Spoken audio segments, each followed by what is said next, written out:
আমরা আছি বরিশালের ঐতিহ্যবাহী প্রায় ১৫০ বছরের পুরানো একটি নৌকার হাটে। এটি হচ্ছে আটঘর কুরিয়ানা। বর্ষা মৌসুমে এই নৌকার হাটটি মিলে থাকে এই আটঘর কুরিয়ানাতে। নৌকা এই এলাকার সংস্কৃতির সাথে, এই এলাকার ঐতিহ্যের সাথে মিশে আছে। ধান নদী খাল এই তিনে বরিশাল। যেহেতু বরিশালে নদীমাতৃক দেশ, এখানে চলাচলের জন্য নৌকার প্রয়োজন। সেই জন্য এই ১৫০ বছরের ঐতিহ্যকে টিকিয়ে রেখেছে এলাকাবাসী। বর্ষা মৌসুমে তাদের চলাচলের জন্য নৌকার বেশ প্রয়োজন হয়। এখানে এক একটি নৌকার দাম ৩,০০০ টাকা থেকে শুরু করে ১০,০০০ টাকা পর্যন্ত আছে।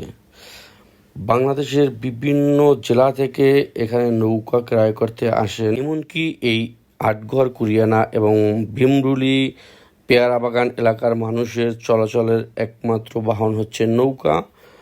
তাই এই নৌকার বেশ চাহিদাও রয়েছে তাদের কাছে। অত্র এলাকার কৃষক যারা আছেন, আপনারা জেনে থাকেন যে বিভিন্ন সামাজিক যোগাযোগ মাধ্যমে দেখেছেন ভীমরুলি পেয়ারা বাগান, আমড়া বাগান এবং সবজি বাগান। এইখানে যে কৃষকরা আছে তাদের চলাচলের একমাত্র বাহন হচ্ছে নৌকা।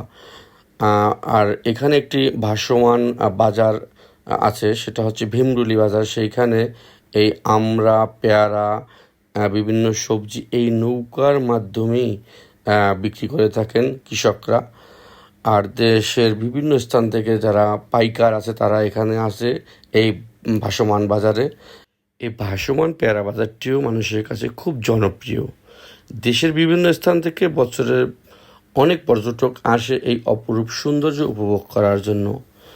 এখানে রয়েছে ভাসমান পেয়ারা বাজার, নৌকার হাট, আরও অপরূপ সৌন্দর্য। প্রাচ্যের ভেনিস খ্যাত এই ভীমরুলি বাজারে আপনি আসবেন, আপনার পরিবারের সবাইকে নিয়ে আসবেন।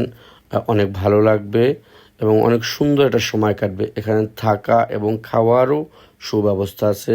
এলাকাবাসীর সহযোগিতা এখানে গড়ে উঠেছে একটা পর্যটন নগরী। তাই আপনিও আসবেন, অন্যকে আসতে